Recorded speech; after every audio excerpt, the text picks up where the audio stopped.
Happy New Year, everyone. 2025. Isn't that supposed to be like the future with flying cars and stuff? Yeah.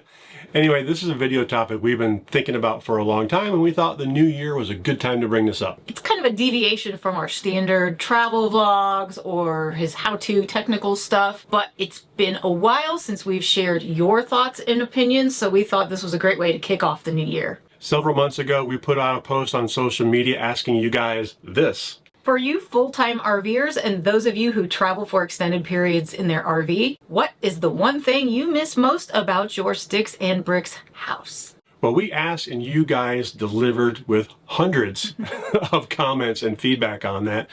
We parsed through all of it and came up with this top 10 list based on your feedback, and we're going to supply ours as well. That's right. And of course, we have some firsthand knowledge on this topic, right? Because when we first started our RV life, it was at the end of 2017, and we sold our home and we lived solely in the RV for 5 years. Clean cut. Yeah, so straight into it. So we have 5 years of experience with this. Now it's a little bit different because we have this home base. So we can talk a little bit about what we missed when we had no home at all and what we miss now that we have a home base. We're going to do this in typical top 10 fashion and count down from number 10. Number 10 is convenient unlimited water utilities. Things like not having to monitor your tanks all the time. All the time. To see if they need emptying, having unlimited hot water from maybe your 40-gallon water tank. And again, there are things that you can do to mitigate this. You know, if you have a tankless water heater, that's unlimited water. Unlimited hot water. Unlimited hot water. If you don't want to have to worry about some of your tanks, obviously never, ever, ever leave your black tank open. But we've had situations where we're in a spot for a while and we will open our gray tank valves and put a P-trap in the line and just have water running, flowing constantly. It gets us closest to that Sticks and Bricks feel. Especially when we're doing things like laundry or showering, that kind of thing. It has been helpful for us. But yes, that is something to get used to. RV life is definitely something you have to learn and kind of customize to your tastes. Speaking of RV waste tanks, of course, it's the black tank that holds the really nasty stuff. Now, if you enjoy the smell of human sewage, then this product is not for you. Just move right along. But if you're like us and like most people and you don't enjoy that smell, then you need this from today's video sponsor. This is liquefied RV toilet treatment. We've tried numerous black tank treatments over the years, and this one is by far the best, in our opinion. Now, we've been using this for over 2 years now, and it has not let us down. Also, if you purchase from Liquefied between now and May of 2025, you will be automatically entered into their RV giveaway sweepstakes. That's right, they're giving away an RV. So head over to this link right here and enter this incredible giveaway. Now, you don't have to buy anything. You can enter just by filling out a quick survey for 5 entries. But for every $1 you spend on a bottle or whatever else, you'll have an entry to the giveaway also. Now let's get back to the countdown. Okay, coming in at number 9 is privacy, mainly for pets is what you guys said. So, you know, having a fenced in backyard to let your pets out, that kind of thing. Yeah, and I think for us, the privacy thing is probably a little bit higher on the list for our top 10. Less for Daisy's sake. Yeah. Because Daisy doesn't get left outside unmonitored no matter where we are because she's too tiny. Yeah. And you could do things to mitigate this also. Like a lot of people put little fences up. Our experience in that is some of them are great and those dogs just play and they look at you and they wag their tail. Some of them bark all freaking day. Right. Yeah. So you're not really supposed to leave your dog unattended outside, even if you have the fenced in areas. So just be courteous of your neighbors if you have dogs that bark. And that brings me to the privacy independence part of it is you're always going to have neighbors. Unless you're, you can go out and you can boondock and get time away. But a good chunk of your time, you're going to be packed in with people, sometimes tight, sometimes spread out, but you're always going to have somebody there. Yeah, I think ways around that, like you said, is boondocking. Or a lot of times state parks have larger space in between campsites. Now, not always, but just pay attention. It almost seems like the more expensive RV resorts that have a lot of amenities have you crammed in a lot closer to each other too. So you can kind of experiment with what type of campground or RV parks that is, more your preference and taste. Yeah, I mean, and that brings a little bit more of RV community together, but sometimes you don't want community. Sometimes you just want to be left alone. Number 8 is that solid foundation feeling you have on a house, primarily when you're dealing with storms. Now, again, for me, this is not number 8. This is higher on the list. Yeah, it is. And again, there's not a lot you can do as far as mitigating this in your RV. There's nothing you can do to your RV, but we did a storm preparedness video a while back. We'll link that down below. Yeah. And a lot of things, like number 1 is know where the shelters are. Oh, for sure. That especially every campground. In the spring and summer months when storms are definitely more common. We always ask where the closest shelter is to our particular campsite. We want to know that right away. We also, if we know bad weather's coming in, we pack a bag with important stuff, our computers, cameras, our storage, any kind of medications, dog stuff, anything that you might find is important. Because if you hear that train sound, that is a tornado, which I've never heard, but I imagine I would probably poop myself. Yeah. But you want to have your go bag so you can go and get to that shelter. Also, try not to book campsites in Tornado Alley in the spring. Yeah, or summer even, or just kind of know where you're going, what type of weather to expect for that time of year, and just prepare yourself. We also have weather radios that you can listen to. That's a good idea. But yeah, we have a whole video on how we prepare ourselves for storms, and that does help me relax a little bit. But let's face it, we have a plan. I'm not relaxed until the storm's over. That's just how I am. At number 7, you guys said you miss a garage, workshop, man cave. And some women said, crafting area or she shed type of situation. Yeah, and there's not a lot you can do about that. But I've kind of worked around that by making a section of our basement kind of there and ready for projects. We have the MORryde pull-out slide trays, and I keep a workbench that I can take out and set on the side and pop up and put tools on, or I can use it right in the slide. Yeah, and you also have a large toolbox on the truck bed as well. Yeah, I bring lots and lots of tools. We did a video on that also, tools for full-time RV. So we'll link that down below also. Another option for you if you want a little bit of a man cave or she shed or craft room or whatever is toy haulers. Toy haulers have that garage space. So you don't have to have a toy to get a toy hauler. You just have that basically empty shell of a space that you can do with whatever you want. Some people make it an extra bedroom. It's our office, as you probably already know, but a lot of people we've seen online have their sewing, crafts, whatever hobbies, interests that you may have. That's a great space for that as well. Number 6 is just more space in bigger rooms. Now, of course, not a lot you can do there. There's also the case of you can't exactly just rearrange your furniture. Yeah. Sometimes you can do that in the sticks and bricks. Not a lot you can do there except buy a bigger RV. I mean, we designed this 410 with that big living room in mind. We do have a lot of space in here. What I loved was that there was a lot of blank wall space, which means you can hang that decor to your liking or to your taste and make it a little bit more custom to your taste and how you want your environment to be. Also, I like to change things up once in a while. So things like changing your rugs, changing some knickknacks here and there, some lighting changes. Change your wall hangings too, because we put all of our wall hangings up with command strips. So they pop right down real easy. We can even move, relocate, reorder, rearrange. I mean, the thing is though, there's really not much you can do about needing space in the RV. That's just RV life. You just have to get used to the smaller space. Some may argue that less space, less cleaning, and less need to figure out how to decorate a space. So that can be a plus in some cases. 2 sides to every coin. Number 5 is a common one that we hear a lot, is a dishwasher. And I happen to agree. I just trained him well. I'm the dishwasher. Hey, listen, if I cook, he cleans. That's typically how we roll. So that's pretty cool. Hey, that's a fair deal, guys. We just got used to it. Is it nice to have a dishwasher? Yes, it's great when we come back to the cabin and we can put dirty dishes in the dishwasher and not have to worry about it. But, for us, that wasn't a deal breaker. Yeah, it wasn't a priority. Yeah, and you can put a dishwasher in an RV, obviously. We have other stuff that are water-related appliances, but it takes up space. I mean, they have the little small ones for RVs, but still, where the heck are you going to put it? We could probably put one in our island, but we would lose 3 drawers. Yeah. So there's always a give and take with anything you do in an RV. Tips on dishes in general, just stay on top of them. Just every time there's a dirty dish, wash it off, set it out to dry, and then the next time you have to wash, put that away. Just stay on top. don't let the dishes pile up because then it's a big pain. That's true. Also, we try to avoid using paper products unless we're boondocking. So if we're boondocking and water is in short supply, then we will utilize those paper plates and things like that. We have bamboo plates that can go in the microwave, and those are easy. And we have the Dawn dish spray foam, which is great because you use less water for that. So if water is a concern, there are great ways around that as well.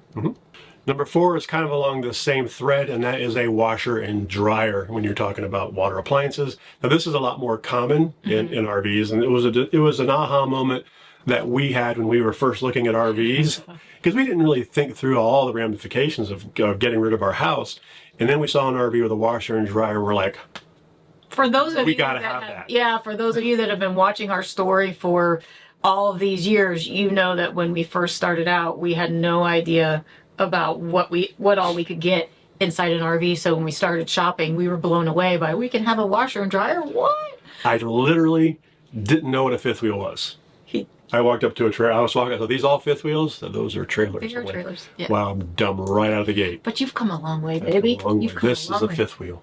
Yes, massive one. But yeah, we hear a lot of people, they miss having the convenience of washer and dryer. We have had one since day one because that was a priority. Now you do lose a lot of space. We have a stackable unit, and it does take up the whole center of our closet. I would love to have that as storage, but having a washer and dryer is also very important. And even though the loads are smaller, you still can do your laundry at your convenience. That's the big thing. You don't have to go schlep everything to a laundromat. But we have used campground facilities for things like the bedding, comforter, large items, and it's just easier that way. But usually everything gets washed in here in our own washer and dryer. They also make smaller units that are the single combo washer and dryer. I've heard mixed reviews on those. Some people say they're great. Some people don't care for them. I think it's just a matter of, if you're willing to wait 4 hours for a whole cycle to run or whatever it might take. Yeah, I mean, the thing is, like you said, it's on your time. So set it, go out and explore for the day, and come back to clean clothes and dry potentially. One thing I have noticed mentioned online is that you definitely want to get a vented dryer. So all that moisture can be pushed outside of your RV instead of, I don't know where it goes. I don't know where all that water goes. It has to go somewhere. So I recommend vented option, even if you're going to go with a single unit. But if you can't, you can't. A washer is better than no washer. That's true. Also, the spin cycles can make RV life interesting. Those with washers and dryers know what I'm talking about, but it can make the whole RV shake like an earthquake. It's kind of funny. If the RV is a rockin', we're doing laundry. Number 3 is a huge one. I actually thought it was going to be number 2 or number 1, but when you see number 2 and number 1, then it makes more sense. But number 3 is a bathtub and /jacuzzi. Yeah, well, yeah, I don't know about getting a jacuzzi in here, but having a bathtub is very important for a lot of, it seemed like mostly ladies, but we like to soak in the tub.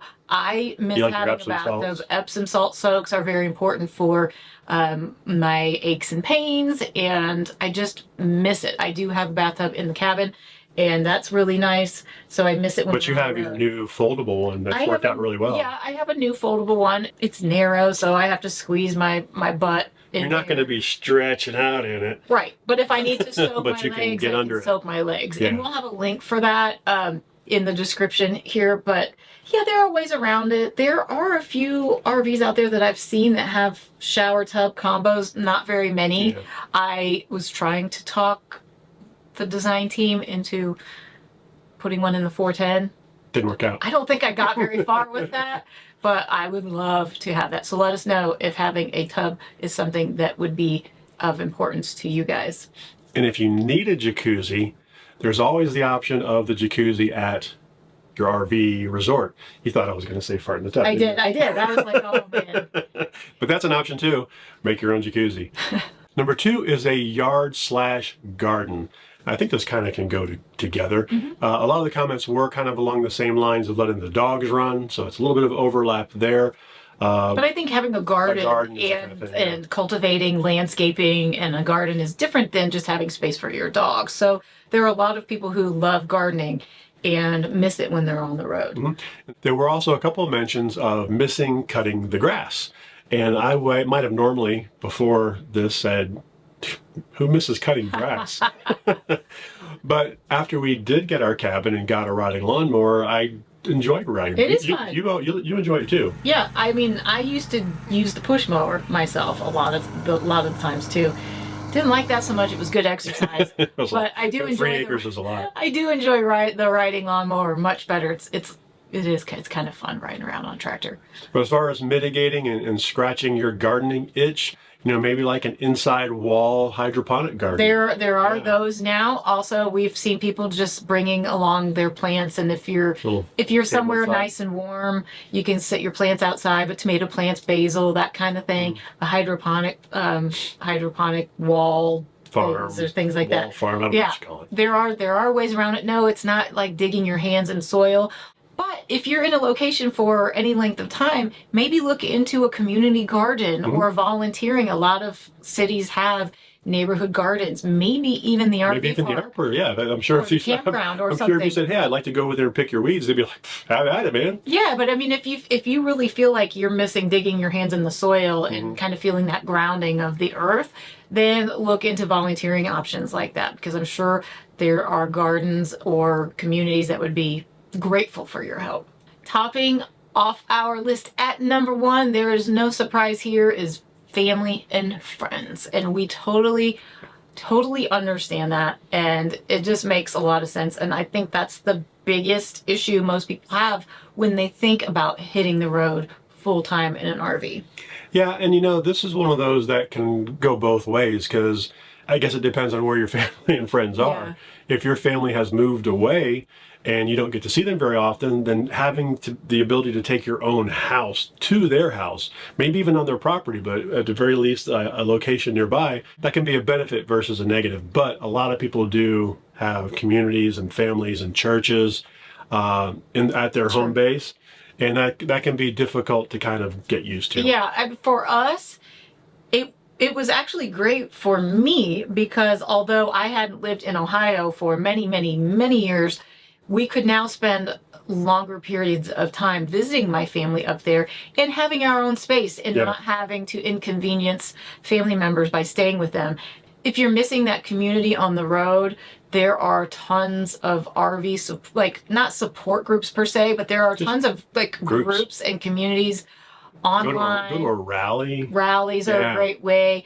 You're going to make friends as long as you put yourself out there and you interact with the community will interact back with you. And I think that you will be surprised at how welcoming and friendly the RV community is in general. Now, there's always some that aren't. Some wackadoos out there.